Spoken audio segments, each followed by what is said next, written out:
What's up, everybody? It's Alex Velitis here with another episode of 101 PM Lessons. I've started making YouTube videos of my newsletter articles because I've learned that some of you don't like to read, which is totally understandable. And so what I'm trying to do is basically make some short video snippets with my phone, no major production, going over the topics I talk about. So today I'm going to talk about the topics of mistakes, or more specifically, what are the most common types of mistakes that product managers make. And I can personally say that I've made almost all of these mistakes at some point in my career, maybe even more than once. And it's reaching a point though that you start to learn what the mistakes are you're making and take preventative action for it. So for today, I wanted to actually go over what I believe are the 5 most common types of mistakes that product managers make and how you can basically prevent it.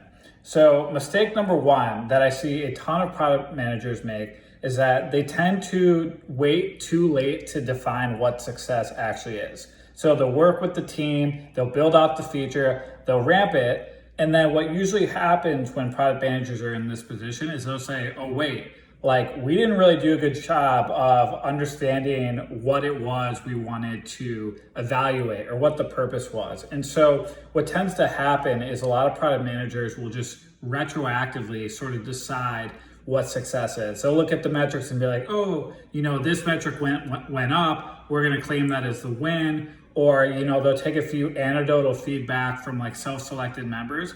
And honestly, this isn't really the best way of measuring success. What you want to do is ahead of time have clear, tangible goals on what you expect to move. Yes, you want to get user and subjective anecdotal feedback 100%, but you should also be able to track this all back to core metrics that you're moving.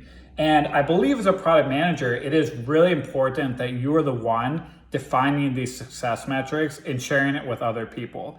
At the end of the day, you have to take accountability for it. And if you don't define that ahead of time, no one else will for you.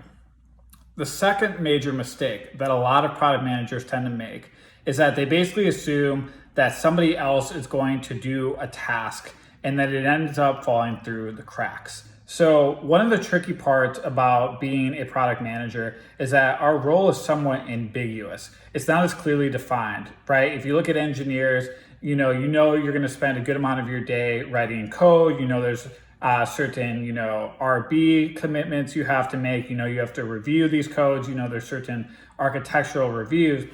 Whereas as a product manager, your day-to-day can vary drastically. And I think as a result, what ends up happening is one of two things. Either one, a product manager will take this mindset of extreme ownership, which is that every task that needs to get done to help, accomplish the goal or the mission, they will take a responsibility for. Even if it's not their exact job, they will at the very least follow up with members of their team and make sure that, hey, are we getting everything done? I think on the other end of the spectrum, you sometimes see product managers, and I've been guilty of this myself, where we sort of exercise a little bit of lazy thinking. And so we'll say, hey, it's not explicitly in my job description to go do this thing. I feel like it's someone else's job, so I'm just not going to do it.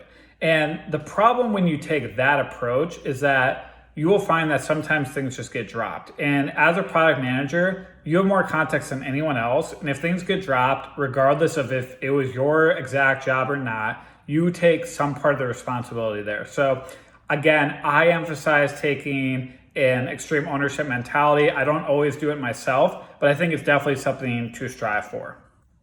Lesson number 3, or mistake number 3, is allowing communication gaps to occur. And I think this follows upon the last mistake we just mentioned, which is that I think a lot of times product managers can make assumptions. Sometimes the assumptions are that someone else will do something. I think another poor assumption we make is assuming that everyone else on the team has the same context as us. And so what we tend to forget in product managers is that we tend to be in more meetings with more cross-functional partners, and we're technically the connective tissue that brings these functions together. And that brings a responsibility to make sure that everyone is on the same page. You are communicating through your messaging channels, whether it's Slack, email, making sure everyone has the context and information you need. And if you have different cross-functional partners that need to connect with each other, it really is on you. The onus is on you as a product manager to make that communication bridge for them. I've learned that sometimes if you just wait for cross-functional partners who don't necessarily always interact with each other to do it on their own, it just never happens. Okay, on to mistake number 4. This mistake, I think, is one that I suffered the most from early in my career, and that's allowing yourself to become too emotionally attached to a product idea or a solution. So I specifically remember my first one-on-one with Ryan Roslansky, who's the current CEO of LinkedIn.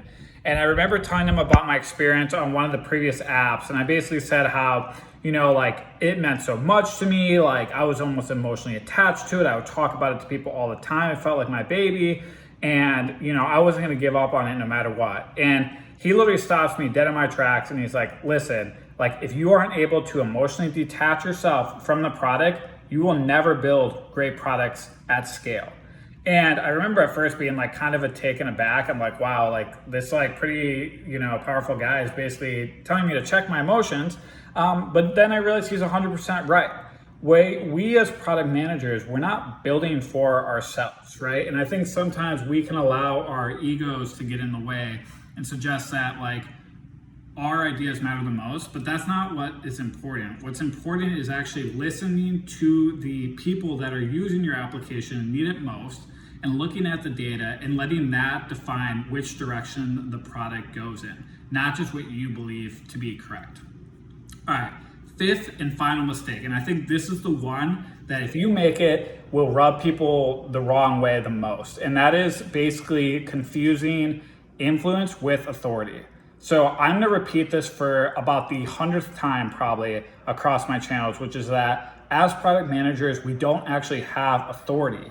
It's not in my basically job description to be able to tell people, hey, you have to do this. And if you don't do this thing, you're fired or, you're in trouble, because that's just not how we operate.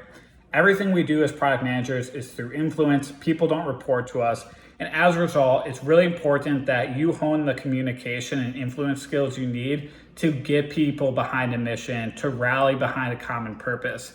And what I've seen happen sometimes, and I've probably guilty of myself sometimes, is that we're either too lazy to argue our point, and we kind of just try to push things through and say, listen, I'm the product manager, just do it, which is really, really toxic for a team. Or I think what happens is that we sometimes don't like admitting that we're wrong. And again, we try to push things our way. And I believe it's really important to give everyone a seat at the table, to listen to all input, and then influence people and get people behind a shared mission or a shared idea. If it's logic backed, if it's a good idea, it shouldn't be that hard to convince people whether you have authority or not. Anyways, those are the 5 mistakes I see product managers make the most. Let me know what you think in the comments. And if you haven't already, please subscribe to my YouTube channel and also check out the 101 PM Lessons newsletter on LinkedIn. We're growing fast, already at 29,000 followers. I promise you won't regret being part of the community. All right, take care, everyone, and try to avoid these mistakes.